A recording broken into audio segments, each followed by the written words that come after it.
Hey everybody, it's Ron.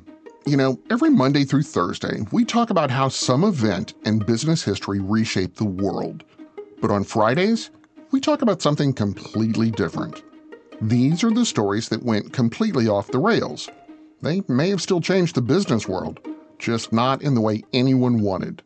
These are the business bloopers. It's 1985, and Karen has a problem. She's on vacation in the Bahamas with her husband, which should be relaxing, except that she's a real estate broker, and there's a deal back home in Arizona that is right on the edge of closing. The kind of deal where if she doesn't reach her client at exactly the right moment, the whole thing falls apart. She's been in this business long enough to know that timing is everything. You don't let a closing slip because you're standing on a beach. So she picks up her cell phone. Now, before we go any farther, let's set the scene properly. This is 1985. A cell phone is not the thing currently sitting in your pocket or your purse. It's a large, heavy, expensive device that looks more like a military radio than anything you'd recognize today. It cost around $4,000 at the time. It works in a handful of cities, along certain highways, and almost nowhere else. Owning one at all puts you in a very small club. Using one successfully requires being in exactly the right place. Karen is not in exactly the right place. She's on a beach in the Bahamas, and the phone is useless. Her real estate deal is slipping, and the ocean doesn't care.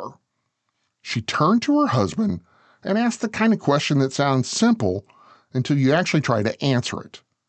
Why isn't there a phone that works everywhere? Now, if Karen's husband had been an accountant or a lawyer or a teacher, that question probably leads nowhere.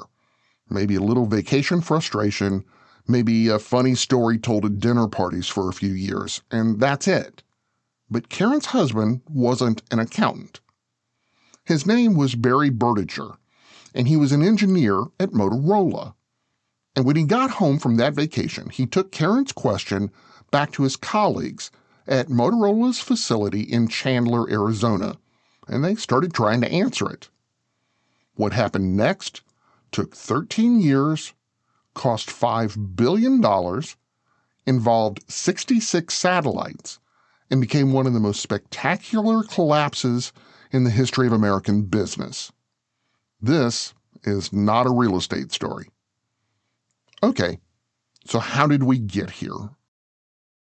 From Business Basics, I'm Ron Trucks, and this is Business Bloopers, the weekly podcast where we unpack the business decisions that sounded smart until they weren't.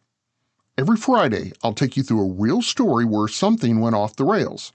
Sometimes it's hilarious, sometimes it's painful, but always it's a reminder that even smart people screw up in business, and we'll look at why it matters. This is Business Bloopers.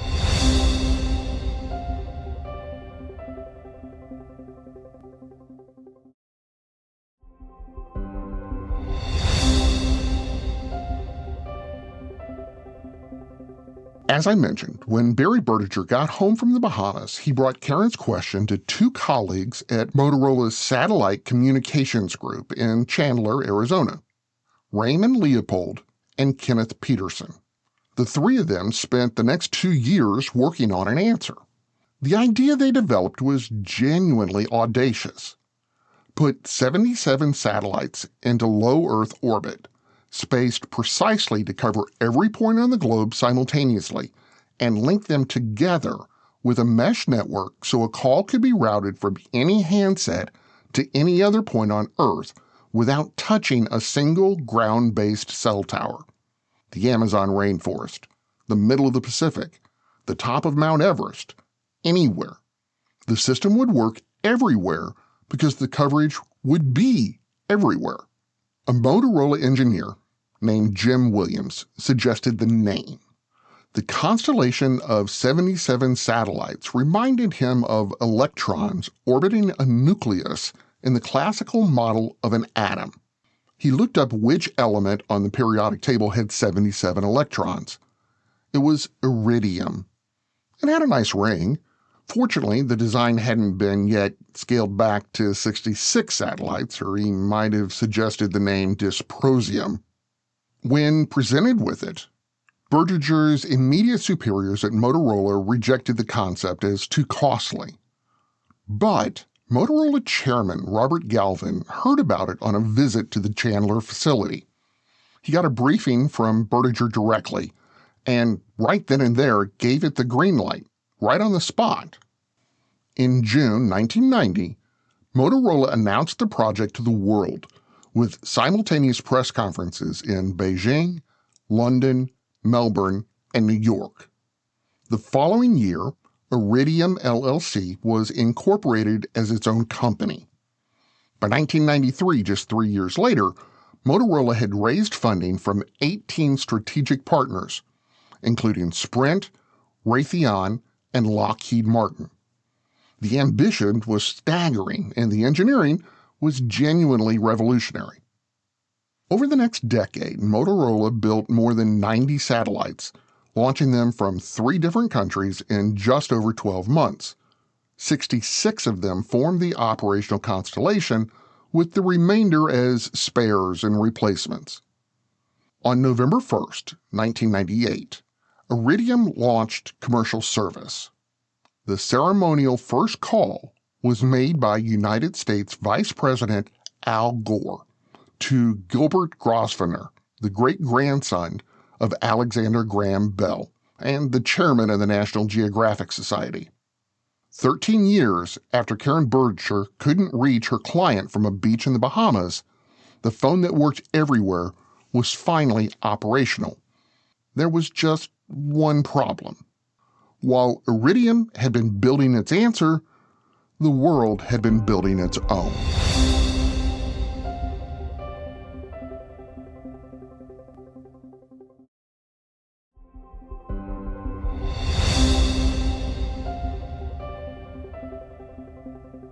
In 1985, when Karen Berdiger's call failed on that Bahamian beach, the cell phone industry was in its infancy. Phones were expensive, scarce, and coverage was thin. The problem of global connectivity was enormous and genuinely unsolved. By 1998, it was a different world. Millions of people now owned small, sleek, pocket-sized cell phones served by nationwide cellular networks. The cost for a phone had dropped from $4,000 to about $200. A typical cell phone call cost about 10 cents a minute. Coverage across the developed world had expanded dramatically. The infrastructure that barely existed when Berdiger started sketching satellite constellations on a whiteboard in Arizona now blanketed most of the places where people actually needed to make calls. What was Iridium offering in response? A handset that cost $3,000. Call rates of $3 to $8 per minute. A device so large and heavy it couldn't fit in a standard pocket. And here's the detail that captures the whole problem in a single sentence. The Iridium phone required direct line of sight to a satellite to function. It didn't work inside buildings. It didn't work under trees. It didn't work inside a moving car. It didn't work in most urban areas where tall buildings blocked the signal overhead. The phone that had been designed and built to work everywhere actually worked in fewer places than a regular cell phone. Now, the warnings had been there for years. As early as 1993, an independent analyst named Herschel Shostak wrote that the chance of Iridium's economic success was 1 in 10 or less, and that the subscriber forecast had been developed by Motorola engineers to justify building the satellites, rather than from any rational market analysis. 3 years later, in 1996, the Gallup organization conducted a study that concluded the business model was severely flawed. Iridium pressed forward anyway. Motorola had too much invested, financially and reputationally, to stop. Robert Galvin had personally championed the project. His son Christopher had taken over as chairman and continued to back it publicly. What we call the sunk cost had become the reason to keep going. The money was already spent, so there's no reason to back out now. By April 1999, 5 months after launch, Iridium had 10,000 subscribers, against a projection of 500,000. The interest alone that they were paying monthly on the debt they borrowed was $40 million. CEO Edward Stigliano resigned in April after a strategic disagreement with the board. In August 1999, 13 months after its triumphant launch, Iridium filed for Chapter 11 bankruptcy protection. At the time, it was one of the 20th largest bankruptcies in United States history. Because the project was done, Motorola announced that it would deorbit the entire satellite constellation. All 66 satellites, each roughly the size of a refrigerator, would be nudged out of orbit so that they burned up, re-entering the atmosphere. The software to do that deorbit had already been uploaded to them all. One Motorola engineer had one button to push, and he was waiting for the call.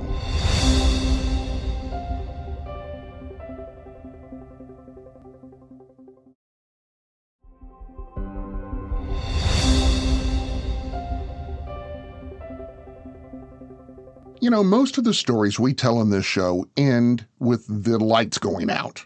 This one almost did, but almost is doing a lot of work in that sentence. When he heard about Motorola's deorbit plan, a retired aviation executive named Dan Colussi, formerly the CEO of Pan American World Airways, decided he was going to buy the whole thing instead. The constellation, the ground equipment, everything. He was comfortably retired at the time, but he did it anyway. He spent months assembling an unlikely coalition of investors. A Washington, D.C. venture capital firm called Syncom that specialized in minority-owned communications businesses. A Saudi prince whose investment bankers drove a hard negotiation. A Brazilian telecom company called Inapar. An Australian venture capitalist.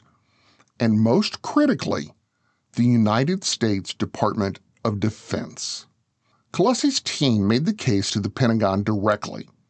Iridium's satellite network was militarily irreplaceable. No other system on Earth could put a working two-way voice connection in the hand of a soldier, a special operations team, or an intelligence officer in a location with no cell towers, no internet infrastructure, and no ground-based communications of any kind. This is the distinction worth drawing clearly. Now, let's have a quick side conversation here. You are probably familiar with, or at least have heard of, Starlink, the company owned by SpaceX, of which Elon Musk is a controlling owner. You may be thinking to yourself, isn't that what we're talking about here? Well, no. What Starlink does today is deliver broadband internet to a dish on a roof or on a ship. What Iridium does is put a working phone in your hand anywhere on Earth with nothing else required. No dish, no router, no infrastructure, just the phone and the sky. For the military, that is not a convenience. It's now a strategic necessity. So back to 1999. After the entire concept was laid out, the Pentagon was convinced. In November 2000, the bankruptcy court approved the sale.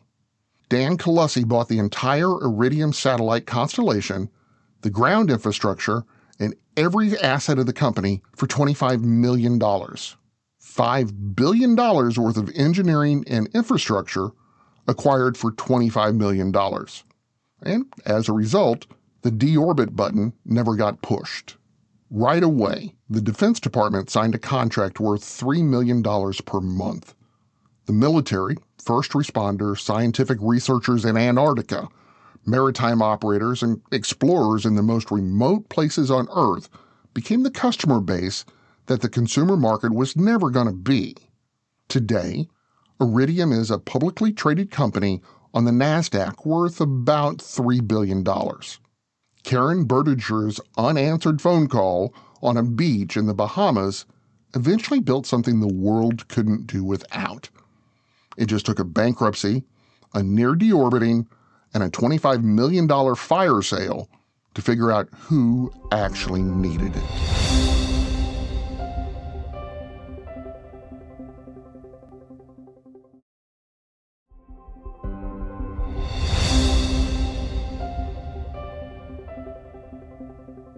Something I like to do when I share these business blooper stories is end by spending just a little bit of time looking at what actually went wrong. So in this case, what went wrong?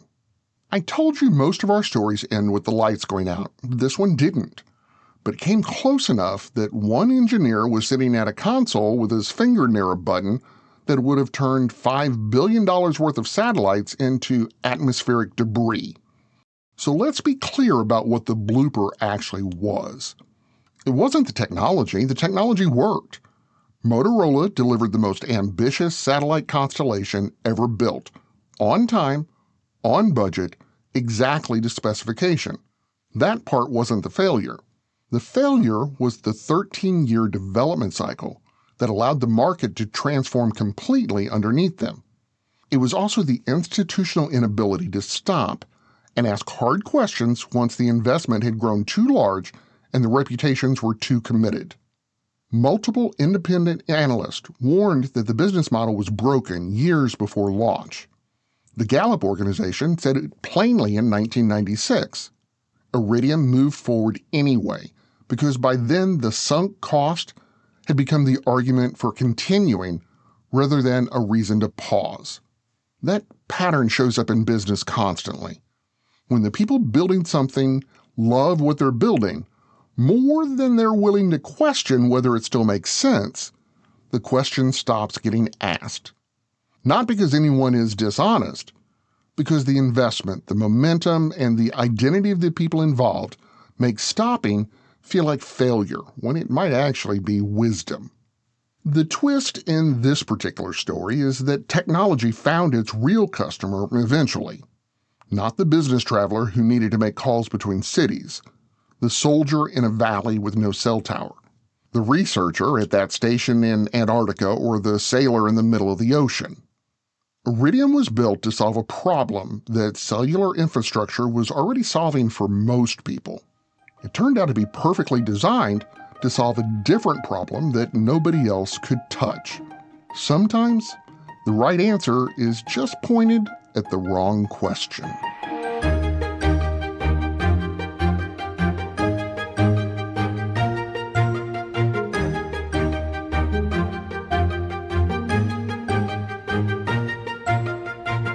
I'm Ron Trucks, and this is Business Bloopers, part of the Business Daily podcast lineup, where we look at how business really works and sometimes how it really doesn't.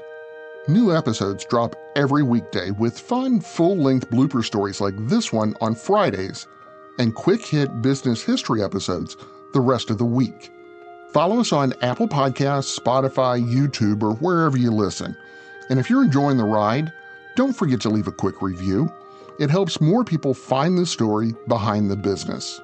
And do you want to actually understand business better without the fluff or the buzzwords or the MBA language? Start by visiting us at bsnsDAILYpodcasts.com.